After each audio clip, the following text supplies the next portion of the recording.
Hey everybody, this is my new playlist on club fitting. Now for me, it's been 40 years of not only teaching and coaching, but fitting and even club building. This is the first video on this subject, so drop your comments and questions and especially your experiences.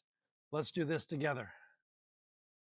Well, you've probably seen this before. The club fitter drops a plastic board on the ground, sticks a strip of black electrical tape on the sole of your club, and you hit some shots. And then they look at the mark and as if they've cracked the scene of a crime. Now, I know because I was that club fitter back in the late 80s and early 90s, back when dynamic club fitting was adopted by all the major brands. So heel marks too upright, toe marks too flat. And it all sounded very precise back in the 80s and the 90s. But guess what? It's not. The first problem, when you put a ball on that board, it sits higher than it does when you're on the grass.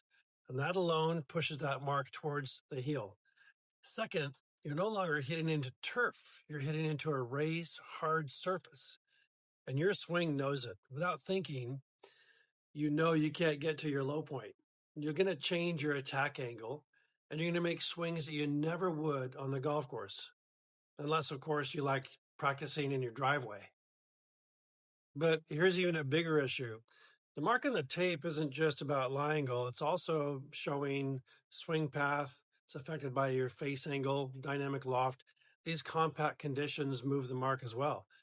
Even if your lie angle is perfect, those three impact conditions can actually move the mark. Now, back in the 80s, a chart was created to help fitters read the mark on the sole of the iron. It had 27 possible mark locations. But get this, only 3 of them came from a straight path and square club face. Path, face, loft combinations had nothing to do with lie angle at all. Yet here we are, 45 years later, and some fitters and manufacturers are still actually using the lie board and the graphs. Seriously, it's time to put it away for good. Now, here's a better way that actually works outdoors quite nicely. Any soft turf is fine, grass, or even a quality hitting mat that lets you get to your correct low point. And simply draw a vertical line on the ball with a felt marker. Place the ball on the ground with the line vertical, and when you hit it, the line will transfer to the club face, giving you a visual on your lie. Indoors, that ink line is going to transfer to your new simulator screen, so it's going to get a brand new racing stripe. Now, what's the best way to do it? Well, let me show you. Indoor centers these days use a variety of technologies, but if you can find one that has a camera-based launch monitor, you can do this yourself. It's pretty cool. Right here, I'm at Urban Fairways in Brisbane, Australia, where they have 7 Pro T VX simulators, 4K projectors with GS Pro software. Now, this center was built for practice, training, and competing. This simulator is going to allow me to see my low point, measure my path, face angle, dynamic loft, and yes, lie angle. And it all happens the instant the ball leaves the face.